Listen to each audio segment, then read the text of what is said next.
Come and listen to my story about a man named Jed, a poor mountaineer, barely kept his family fed. And then one day he was shooting at some food, and up through the ground come a bubbling crude oil, that is, black gold, Texas tea. Well, the first thing you know, old Jed's a millionaire. The kinfolk said, Jed, move away from there. Said, California is the place you ought to be. So they loaded up the truck and they moved to Beverly Hills, that is, swimming pools, movie stars. The Beverly Hillbillies.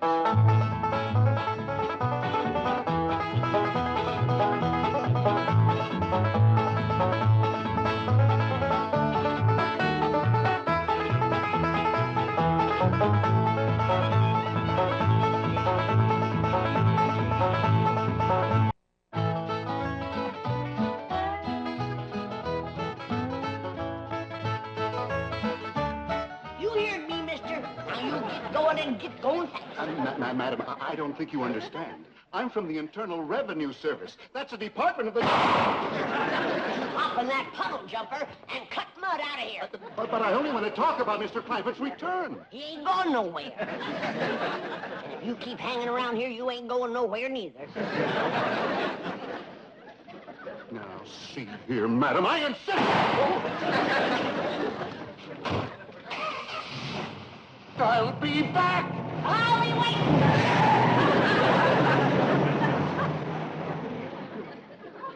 What's all the ruckus, Granny? Who was that? That blame revenuer. Sure? Came right out and admitted it himself. Well, we don't want no trouble with the law. Besides, you said you were going to stop running your still. I ain't been. But I don't want no revenuer snooping around. They're the lowest form of varmints. Even he was ashamed of being one. What? Called it the Infernal Revenue Service.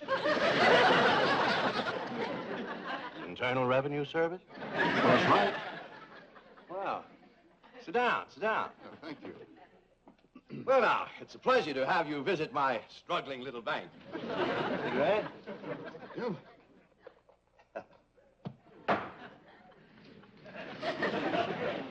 Here we are. Yes, it's always a pleasure to see you splendid chaps from the Internal Revenue Service. You know, I was just talking to my tax man yesterday. Aspirin? No. Mr. Drysdale, I'm not here to talk about your income tax return. You're not? No. But your tax man did handle the return for Mr. J.D. Clampett, right?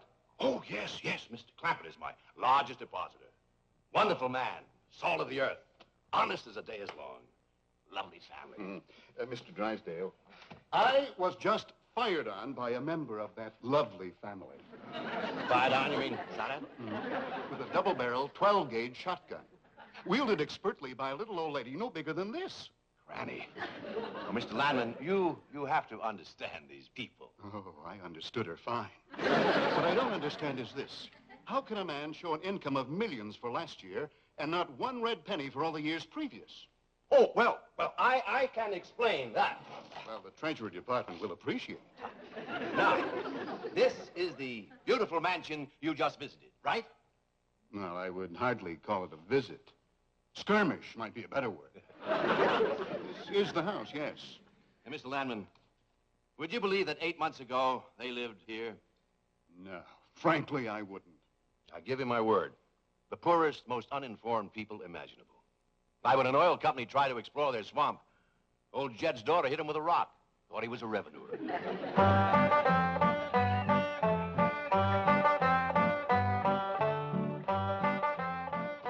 What you got there?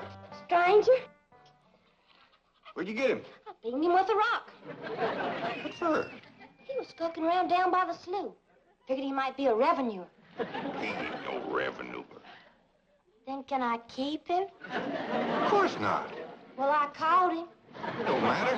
Well, he won't be no trouble. I could keep him out in the smokehouse. Elly May, you can't keep people like they were dogs and cats. Who's that?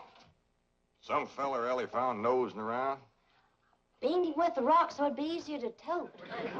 They're fellas from the petroleum company. What's a petroleum? I don't know.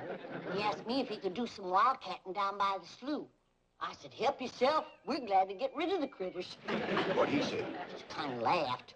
the lasso on him. There ain't no wildcats down there at that slough. Heck no. It's too full of oil. Are you trying to tell me they didn't know oil was valuable? Even when the oil company geologists told them, they didn't understand. Mr. Clampett, that swamp of yours is full of oil. I could have told you that. Well, my company would like to pump it out. Yeah, I'd like that too, but I just can't afford to have it done. No, you don't understand. You see, you wouldn't have to pay for it. Oh, I don't take favors from strangers. No, Mr. Clampett, you see, you're a very rich man. Stranger, if money was skunk oil, a hound dog couldn't smell me. But your swamp. My company will buy that land. Why, they'll raise so many derricks down there that... Son, I gotta be honest with you, you couldn't raise turnips down there. He's right. That ground looks black and rich, but it's so greasy you can just squeeze the oil out of it. But that's what my company wants.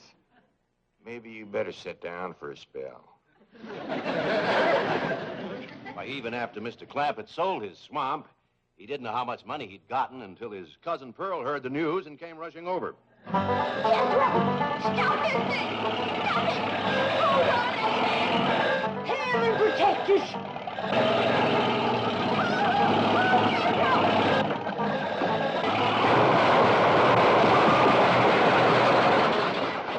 Did they hit us, kid? No, but I think they sure want the chicken house. Jed, I'm sure sorry about the chicken house, but nobody got hurt.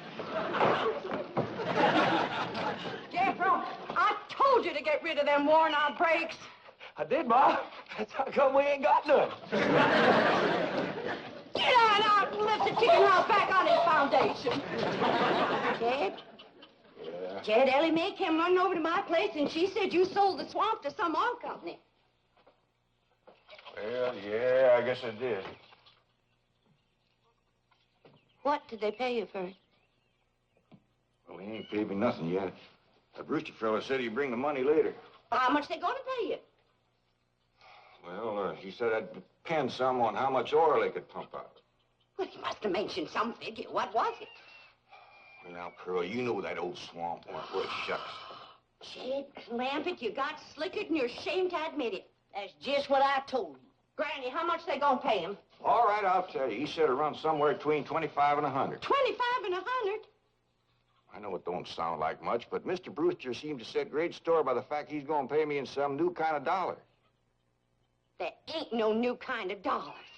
Well, it's new to me. I've heard of gold dollars, silver dollars, paper dollars, but he said he's going to pay me in, what do you call them, Granny? $1 million. Yeah, that's it. $1 million? Well, he wrote the whole thing out on this piece of paper. Here, you can see for yourself. I don't know nothing about that kind of stuff. Let's see here. Thanks in heaven. Granny, give me the jug. It's empty, but I'll fetch some. I'll go, Granny. Jed,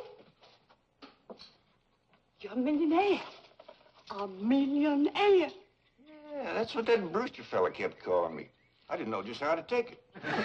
You meant you're rich. Me? The richest man in these hills. Maybe in the whole state. Oh, Jed, you can have anything you want. Do anything you want. Go any place you want. Yeah, that's another thing he kept saying. He said he reckoned I'd be moving away from here soon. What do you think, Pearl? You think I ought to move? Jed, how can you even ask? Look around you. You're 8 miles from your nearest neighbor. You're overrun with skunks, possums, coyotes, bobcats. You use kerosene lamps for light. You cook on a wood stove, summer and winter. You're drinking homemade moonshine, washing with homemade lye soap. And your bathroom is 50 feet from the house, and you ask, should you move? Yeah, I reckon you're right. Man, be a dang fool to leave all this.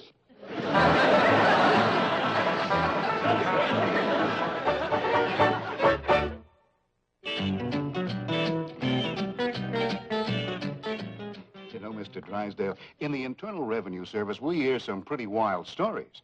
But this corn pone to caviar saga of Jed Clampett tops everything.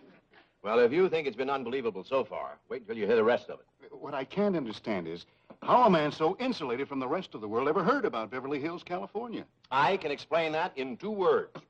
Cousin Pearl. She's the one who had her sights set on California. Oh, there you are, Jed. You misunderstood me. I meant you should move away. And you know where I'd go if I was you? Where? California. California? Yes, sir. Beverly Hills, California. I hear tell it's full of millionaires out there. And movie stars, too. In what? Movie stars. Jed, remember the time that your pa took us to Eureka Springs to see the movie picture? Yeah. Well, the actors that make them movie pictures live in Beverly Hills. Go on. Yes, sir. Well, doggy. Wouldn't that be something? Living in the same neck of the woods with old town me. That sure would. And we could come visit you. You know what else they say about California? What? It don't get cold out there. What don't get cold out there? Nothing don't get cold out there. They don't have no snow or no ice. Can't they bring some in? They don't want it. That's why'd be so good for Granny. Remember last winter when she slipped on the ice and broke her hip? Yeah, poor old woman. She was limping for 2 days. Well, that couldn't happen in California because they don't have no ice. How come? I don't know how come. But Granny'd sure like it, and we could visit you. Maybe Jethro know how come there's no ice. He's going to school. We could ask you. Jethro? Yeah, Ma. Come on over here. Speaking of school, Elly May could get herself a fine education out there in Beverly Hills. Yeah, Ma? Your rich uncle's got a question he'd like to ask you. What rich uncle, Ma? Your rich Uncle Jade. Jethro? How come there's no ice in California? Don't look at me. I didn't take it. You big dumb. Well, I didn't, Ma. Oh, get out of here. Well, you always do. I didn't mean. I was saying, Jed, folks claim California's got it all beat. Why, things grow twice as big out there. Jethro would be a whopper, wouldn't he? He could help you move. He's awful handy at lifting and toting, and he could drive you out in my truck. I tell you what, Pearl. I'm going to have to study on this. When that Brewster fella comes back, I'll ask him what he thinks. Yes, it was Cousin Pearl who planted the idea of moving to Beverly Hills, but it was Mr. Brewster who made it possible. Who's he? Vice president of the oil company that bought Mr. Clampetts' land. Yes, Brewster's often told me the story of that fateful evening. Well, your cousin is right about that, Mr. Clampett. Beverly Hills is a choice residential area, and lots of millionaires do settle there. Folks like me, huh? Well, millionaires. And movie stars, too. Oh, yeah. Is Tom Mix there? No, I'm afraid Mr. Mix is dead. Oh? Oh, yeah. What's the matter with me? Remember, Pearl, he got shot at the end of that picture. Well, there are plenty other movie stars, and that's where Jed wants to live. Ain't it, Jed? I do like the notion of living in the hills. Never could stand flat country. Mr. Clampett, I think it only fair. That is, well, I think you may have a wrong idea about Beverly Hills. Is that where you live? No, my home is in Tulsa.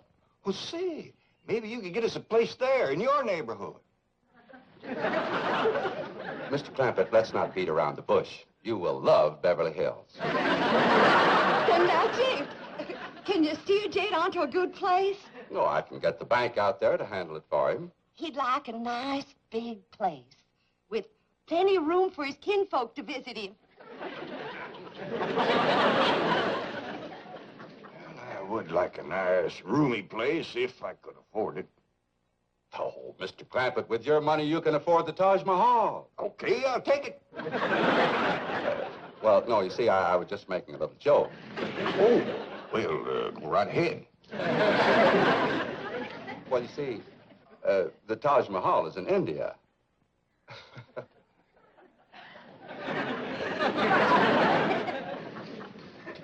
Mr. Brewster, you're a nice fella, but I've heard better jokes.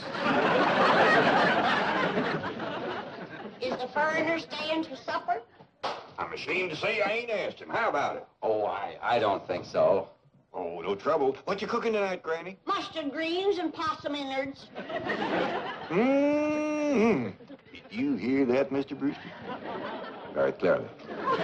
Change your mind? Not this time. Well, if you should happen to come back tomorrow, we'll be having leftovers. That's the thing about possum innards. He's just as good as second day. What a family.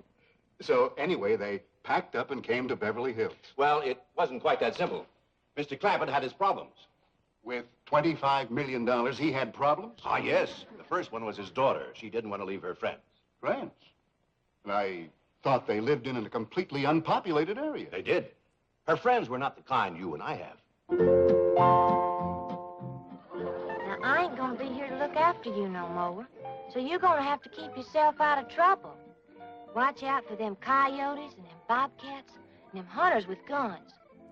Stay out of folks' gardens, because you know how it riles up Granny when you get in hers. Except when we're gone, you can have everything that's left. I'm sorry there ain't gonna be room enough on the truck to take you along. But maybe you wouldn't like California anyhow. Maybe I ain't gonna like it either. If I don't, then I'm a-coming hightailing it right back here, and me and you'll set up housekeeping all by ourselves. Ellie? Ellie Mae? Yeah, Paul, over here. You feeling all right, Ellie? You didn't eat your supper. Sure, Paul. I just wasn't hungry. Cold? You're shaking like a sumac leaf. Oh, Paul, I ain't cold. I'm scared. Scared? Why? There ain't nothing in this woods can hurt you, even in the dark. It ain't the woods or the dark. It's going so far away. I don't know what it's going to be like out there in Beverly Hills. Why, it's going to be just like here, except we'll have things a lot nicer. Will I go to school and wear fancy dresses like city girls and put powder on my face and get my hair all fixed up in one of them there beauty parlors? Why, sure you will. Then I ain't going. Ellie, I want you to meet the Clampetts under different circumstances. You'll find them to be really charming people. Including Granny? Oh, yes. This time you'll get a completely different reception. I promise you.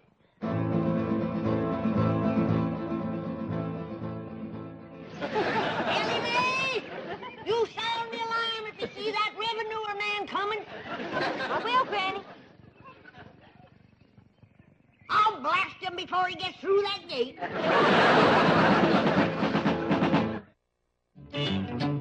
Of course, even after Mr. Clampett convinced his daughter to leave her animal friends, he still had Granny to contend with.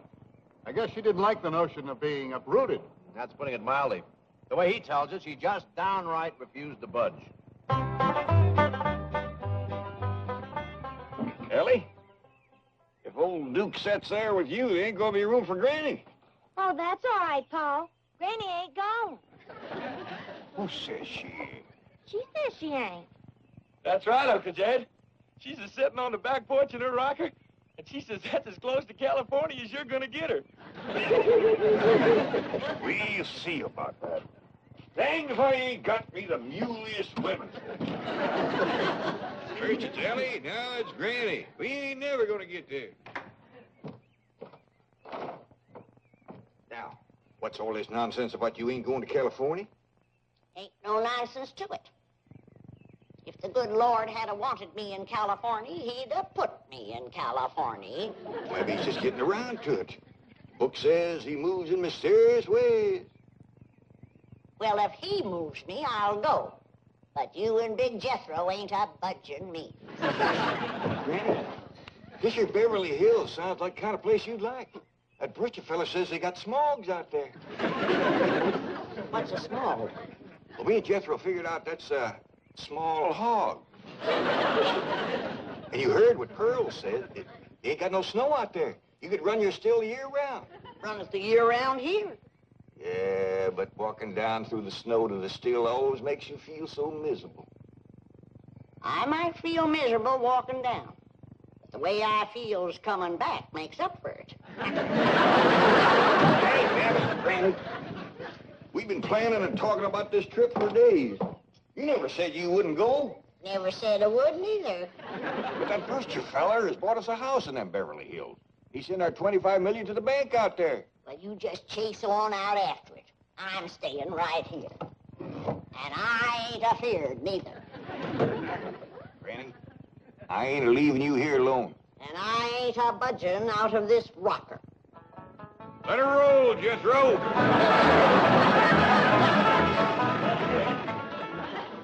Only a man of Jed Clampett's strength and authority could have handled Granny. He'll be there when we get to the Clampett place, won't he? Oh, sure, you have nothing to worry about. There's the entrance up ahead. Yes, I know. There's a car stopping at the gate, Granny. They closed the gate since I left. I'll get it.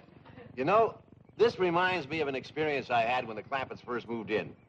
I was leaving and found the gates closed.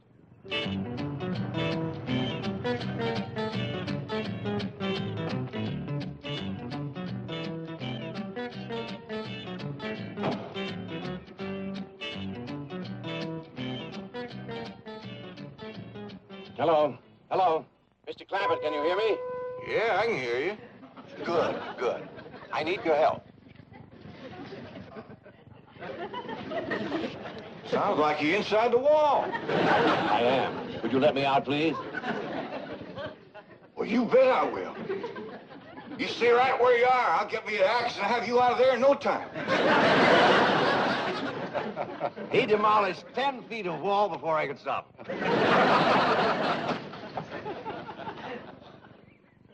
Granny, Mr. Drysdale's opening the gate.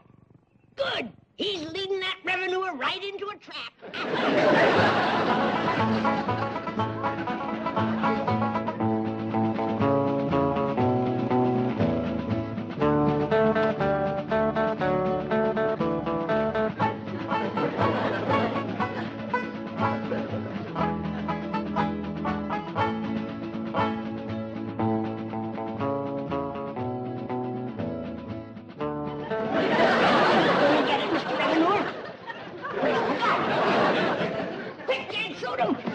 We ain't gonna shoot nobody. He ain't nobody. Revenuers and buzzards don't count. You go on inside and cook up some victuals. Since when is a revenuer copping? Mr. Clampett, I'd like you to meet Mr. Lapp. Pleased to meet you, Mr. Clampett. Howdy do, Mr. Landman. Since you're a friend of Mr. Drysdale's here, I reckon you're welcome. But as you can see, we don't cotton to revenuers. I'm not a revenuer, Mr. Clampett. I guess back in the hills where you come from, I'd be a tax collector. Back in the hills where I come from, you'd be a lot younger. Oh? Was the climate that healthy? Oh, just you wouldn't have lived to get this old. Dad, is the revenuer staying to supper? He ain't no revenuer. Well, is the foreigner staying to supper? How about it, Mr. Landman? You too, Mr. Drysdale. You're not by any chance cooking mustard greens and possum innards, are you? Not tonight. Oh, we had them last night. I'll stay. Me too. Tonight we is having leftovers. That's the thing about possum innards. It's just as good the second day.